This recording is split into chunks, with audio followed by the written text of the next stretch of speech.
এফজেডটাকে start দিতে নামতেছিলাম আর এর মধ্যেই চলে আসছে মুরগি, মানে মুরগির বোনলেস মাংস অর্ডার করছিলাম 1 কেজি, ওইটা চলে আসছে। ওটা আবার প্রসেস করতে হবে, দেন বেরোতে হবে। যাই হোক, আগে বাইক স্টার্ট দেই, মাংস মানে রিসিভ করি, দেন বাকি কাহিনী।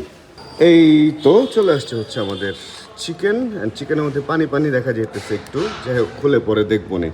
এরপরে মরিচ নিয়ে আসছি আর একটু মাংসের মশলা নিয়ে আসছি, আর পেঁয়াজ হচ্ছে আমার কাছে কেনা আছে, অ্যান্ড টুকিটাকি অন্যান্য মশলাও কেনা আছে। অ্যান্ড এটাকে ডাবল কভার দিয়ে ঢাকা কেন? ও আচ্ছা, ভাইয়ার কভারটা এটার উপরে রাখছে। কি পরিমাণ ধুলা পড়ছে দেখছেন? এগুলা সরায় এখন এটাকে আমার একটু স্টার্ট দেয়া লাগবে রে। প্রচুর ধুলা পড়ে এখানে, প্রচুর ধুলা। খোলা তো এদিকে অনেক ধুলা পড়ে। আমি যেটা করব, না বাইকটাকে আজকে পুরাপুরি খুলি, কারণ অনেক দিন বাইকটারে দেখিও না, এই জন্য এদিক দিয়ে একটু চালায় টালায় আবার রাখবো এখানে। কোনো কারণে কোনো বাইক যদি অনেক দিন না চালান, তাহলে কি করবেন জানেন? তাহলে ক্লাচ এই যে এরকম চাপলে যেমন আটকায়, এরকম আটকায় রাখবেন, বাইধা রাখবেন। এটার কিছু ফজিলত আছে। অনেক সময় দেখা যায় আমরা আমাদের পছন্দের জিনিসটাকে অনেক বেশি ব্যবহার করি, প্রত্যেকদিন ওটার কাছে যেতে চাই, এবং অনেক সময় দেখা যায় যে আমরা আমাদের পছন্দের জিনিসটাকে খুব একটা ব্যবহার করি না, ওটাকে মোটামুটি যত্নে, আদরে, সোহাগে অ্যান্ড গুছায় রাখার চেষ্টা করি। ঠিক ওরকম আমার এই বাইকটাকে আমি এত বেশি ঢেকে রাখি এবং এত বেশি যত্ন করি, খুব একটা চালানোই হয় না। আসলে এটা সাদা, এই কারণে হয়তো আমার যেটা মনে হয় যে ময়লা হয়ে যাবে বা কোনো কিছু। কিন্তু আমার বন্ধু নাজমুস সাকিব হচ্ছে সেম বাইক চালায়, অ্যান্ড ওনারটা উনি রেগুলার ইউজ করতেছে, কারণ ওনার এখন একটাই বাইক। ওইটা ওরকম কোনো আহামরি দাগ বা কোনো কিছু পড়ে নাই, বাট তারপরও আমার আসলে যত্নের কারণে মনে হয় যে এই বাইকটাকে মনে হয় চালাইলে ময়লা হয়ে যাবে বা কিছু একটা। এই জন্য আমি এটাকে ঢেকে রাখি। তো কোনো বাইক যদি আপনি এরকম কম চালান বা এরকম হয়, তাহলে ওইটার সাথে আপনাকে কিছু এক্সট্রা কেয়ার নিতে হবে। ওইগুলো নিয়ে এখন কথা বলবো। একটা জিনিস কি জানেন, অতিরিক্ত কেয়ার করলে যে কোনো জিনিস ভালোও থাকতে পারে এবং যে কোনো জিনিস নষ্টও হতে পারে। এই কারণে অতিরিক্ত ভালো রাখার জন্য অতিরিক্ত যত্ন করতে যাওয়া, জিনিসটাকে ব্যবহার না করাটা ভুল। আর যদি কোনো কারণে ব্যবহার না করেন, ধরেন অনেক দিন ফেলে রাখছেন, তাহলে কিছু জিনিস মেনটেন করতে হবে। যেমন প্রথমে বলতেছিলাম, ক্লাচ লক করে রাখবেন, চেপে দেন কিছু দিয়ে বেঁধে রাখবেন। কস্টেপ দিয়ে হতে পারে, রাবার দিয়ে হতে পারে, কারণ তা না হলে ক্লাচ প্লেট অনেক সময় লক হয়ে যায়, টাইট হয়ে যায়, হার্ড হয়ে যায়। যদি চাপ দিয়ে রাখেন, ওটা ফাঁকা ফাঁকা থাকবে অ্যান্ড স্মুথ থাকবে। যদিও 15-20 দিন, 1 মাসে যদি লক হয়ও, একটু টাইট হয়ও, ওটা 2 মিনিটের মধ্যে মানে স্মুথ হয়ে যায়। বাট তারপরেও যদি আটকায় রাখেন ভালো হয়। এটা নতুন বাইকের ক্ষেত্রে অনেক সময় দেখা যায় শোরুমে বিক্রি করতে গেলে লক হয়ে গেলে, ওটা একটু টাইট থাকলে মানুষ কিনতে চায় না, যে কারণে নতুন বাইক হচ্ছে লক করে রাখে, মানে ক্লাচ টেনে রাখে, যাতে সবসময় স্মুথ থাকে। কারণ একটা লোক যখন কিনতে আসবে, বাইকটা স্টার্ট দেয় নাই অ্যান্ড ব্যাটারি ধরেন কানেকশন দেওয়া হয় নাই, ওই বাইকটাকে প্রথম স্টার্টে যদি হার্ড লাগে, অনেকের মনে হতে পারে যে কিরে ভাই, এটা কি কিনতে আসছি। এই জন্য হচ্ছে ক্লাচ লক করে রাখে, চাইলে আপনিও লক করে রাখতে পারেন। আর যদি ব্যাপারটা এরকম হয় যে আমার মতো আপনি শখে বাইক চালাচ্ছেন না, মানে যত্নে, আপনার আরও হয়তো 2-4টা বাইক আছে, ওগুলার জন্য এটা চালাচ্ছেন না, তাহলে ভাই প্রতি 7 দিনে একদিন স্টার্ট দিলেই হবে। 7 দিন, যদি কোনো কারণে 10 দিন 12 দিন হয়, কোনো প্রবলেম নাই, বাট প্রতি 7 দিনে যদি দিতে পারেন, ব্যাটারিটা ভালো থাকবে একদম নিঃসন্দেহে। আমি চেষ্টা করি 7 থেকে 8 দিনের মধ্যে স্টার্ট দেওয়ার, এবং আজকে হচ্ছে 8ম দিন, মানে লাস্ট আমি যেদিন স্টার্ট দিয়েছিলাম, আজকে তার 8ম দিন চলতেছে। অ্যান্ড সুন্দর স্টার্ট হয়ে গেছে। কিছুক্ষণ স্টার্ট দিলাম, হিট করলাম, অ্যান্ড এখন হয়তো ঢেকে আবার রেখে দিব। ও আচ্ছা আচ্ছা, আরেকটা ইস্যু হইতে পারে, আরেকটা ছোট্ট ইস্যু হইতে পারে। কোনো কারণে যদি বাইকটা অনেক দিন পর্যন্ত স্টার্ট না দেন, ধরেন 10 দিন, 12 দিন, 15 দিন, তাহলে আপনি স্টার্ট দেওয়ার পর যখন চালাতে যাবেন, যে কোনো একটা ব্রেক আপনার কাছে ঢিল বা টাইট লাগতে পারে। ব্রেকের যেই ডিস্ক, ওই ডিস্কের মধ্যে যদি রাস্ট জমে, তাহলে ব্রেক হার্ড হয়ে যেতে পারে, এবং অনেক সময় ব্রেকের পাম্প কমে যায়, এবং তখন ব্রেকটা সফট ফিল হইতে পারে, যে ধরতেছে না বা কিছু। এটা প্রথম 1-2 কিলোমিটার একটু বুঝে চালান, একটু বুঝে ব্রেক করেন, সফট অ্যান্ড আস্তে ধীরে চালান, কারণ ফাস্ট চালাইলে কিছুর পিছনে লেগে যেতে পারে। এবং আরেকটা প্রবলেম হতে পারে, সেটা হলো আপনি যখন বাইক ফেলে রাখবেন, অনেক দিন রেখে দিবেন, সেই সমস্ত ক্ষেত্রে বাইকের ডিস্কের মধ্যে বিড়াল তার একটা অপকর্ম সারতে পারে, মানে পেশাব করতে পারে। আর ওইটা একটা অ্যাসিড, ওইটা যদি করে, তাহলে অনেক সময়ই ব্রেক হবে না। সেই ক্ষেত্রে আপনাকে যেটা করতে হবে, ডিস্কের মধ্যে একটু মগ দিয়ে পানি ঢেলে দিবেন, তাতে যদি না হয় একটু শ্যাম্পু বা সাবান মিশ্রিত পানি ঢেলে দিবেন, তাহলে একদম মানে এটা জাদুর মতো সাথে সাথে ঠিক হয়ে যাবে। মোটামুটি এই ধরনের প্রবলেমগুলোই আসলে ও আচ্ছা, আমি তো ফ্রেমেই ঢুকি নাই। মোটামুটি এই ধরনের প্রবলেমগুলোই হয় যদি আপনি বাইক ফেলে রাখেন বা যত্ন করে রাখেন, বা অনেকে বাইক সাজায় রাখে ঘরের ভিতরে, তাদের জাস্ট মাঝে মধ্যে স্টার্ট অ্যান্ড মোটামুটি 6 মাসে একবার ইঞ্জিন অয়েল ড্রেন যদি না চালান, আর তেমন কোনো কাজ আসলে প্রয়োজন পড়ে না, আর একটু ধুয়ে মুছে রাখলেই হবে। যদি ধুলা পরে ধুয়ে ফেলবেন, আর যদি হালকা ধুলা পরে মুছে ফেলবেন। তবে মাঝে মধ্যে ধোয়া ভালো, কারণ কিছু কিছু ধুলা এমন জায়গায় ঢুকে যায় যেটা মুছলেও কাজ হয় না। একটু হাই প্রেশারে ধুয়ে ফেলাটা ভালো হবে।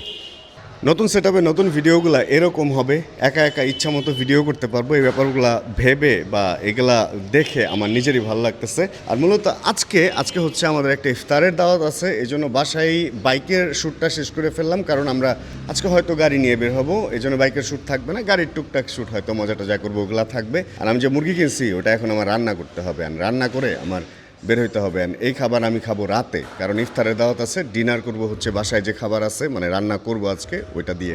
তাড়াহুড়ায় রান্না করে ফেলছি, কাঁচা মাংস আপনাদেরকে দেখানো হয় নাই, দাঁড়ান রান্না দেখাই। খিচুড়ি করে ফেলছি, চিকেনগুলো ভালো ছিল, 5 পিস ছিল, মোটামুটি বড়ই, খারাপ না। আর মুরগির মাংস রান্না করে ওর মধ্যে চাল আর ডাল এরকম দিয়ে দিলেই খিচুড়ি হয়ে যায়। আর এটা দিয়ে আজকে ইফতার আশা রাখি মজাতেই হবে, একদম একটার মধ্যেই ব্যালেন্সড। আর এইরকম একটা খাবারের মধ্যে আপনি যদি কিছু ভেজিটেবল শুধু দিয়ে দিতে পারেন, ঘোলা হয়ে যায়। কিছু ভেজিটেবল দিয়ে দিলেই মানে একদম সুষম একটা খাদ্য হয়ে যাবে, ব্যালেন্স একটা ডায়েট হয়ে যাবে। এটাও ব্যালেন্স হয়েছে, লবণ দেখতে পারি নাই, আশা রাখি টেস্টি হয়েছে, কারণ রান্না করে অভ্যাস আছে তো।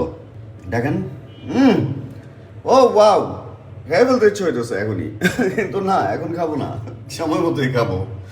উল্টাপাল্টা হয়ে গেছে সব, উল্টাপাল্টা। যেই লোক কখনো লেট করে না, আজকে জীবন ভাই 15 মিনিট লেট করছে।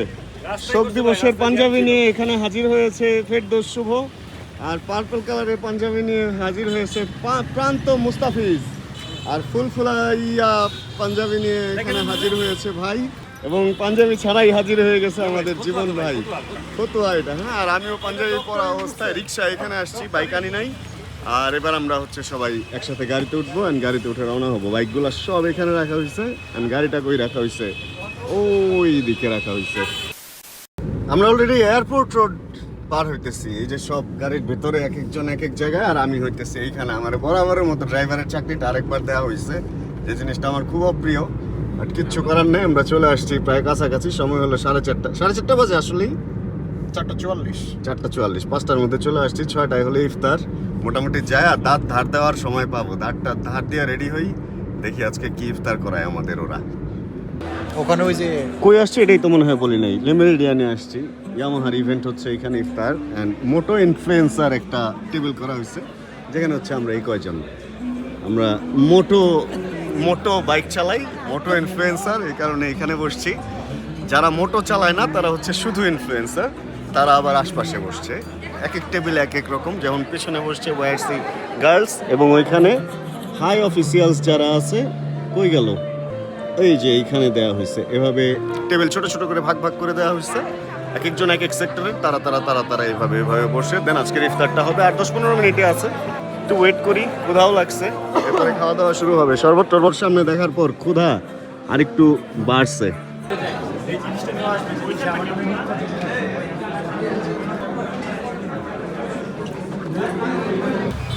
শাবাশ শাবাশ। ইফতারের প্রোগ্রাম শেষ করে আমরা সরাসরি জিম প্রোগ্রাম শুরু করছিলাম, এন্ড দেন ওইখান থেকে আমার সাথে রাহাত ভাই আছে, রাহাত ভাইয়ের R15-এ চড়ে দেন টুপিতে যাইতেছি, একটু জিমে ঢুকছিলাম, এক্সারসাইজ করলাম। 10:30টার মতো বাজে, হালকা একটু মেল নিয়ে নিছি, এটা এখন শেক করতেছি। বাকিরা চলে গেছে, ওইখানে যাবো, এরপরে দেবো আড্ডা। ভাইরে ধন্যবাদ, ভাই হলে আমার নামায় দিয়ে আসতেছে ওইখানে। হ্যাঁ, আর কিছু নাই। যাই হোক, আমার সাথে আজকে বাইক ছিল না, শুভ ভাইয়ের গাড়িতে গেছিলাম, গাড়ি বাসায় রেখে দেন বেরোইছিল হচ্ছে জিমে। উনি আবার আমার আগে বের হয়ে গেছে, আমার সাথে কোনো বাইক নাই, কিছু নাই, ভাই থাকাতে সুবিধা হয়েছে। তা নাহলে আজকে রিক্সায় ঠক্কর। আজকে রিক্সায় উঠছিলাম একটু, ভাই এমন ঝাঁকি লাগে আর এমন স্পিডে চালায় ভাই রিক্সা, অবস্থা খারাপ। হ্যাঁ ভাই,